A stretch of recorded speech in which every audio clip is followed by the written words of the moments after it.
Artis Rina Nose mengaku tak mau punya anak, meski ia telah menikah dengan Jussi Falaza Artsson. Rina Nose memiliki alasan tersendiri terkait tak mau punya anak walaupun sudah menikah.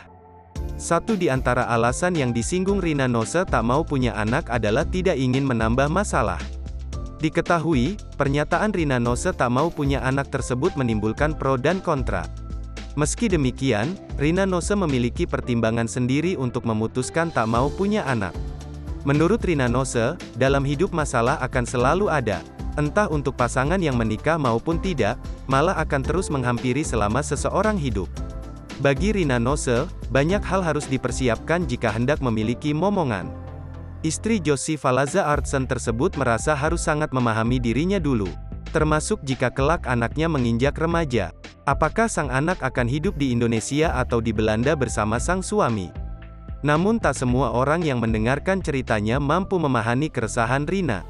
Sebagai manusia biasa, Rina punya banyak kebiasaan dan keinginan dalam hidup. Begitu pula dengan seorang anak, kelak jika sudah dewasa seorang anak akan punya keinginannya sendiri.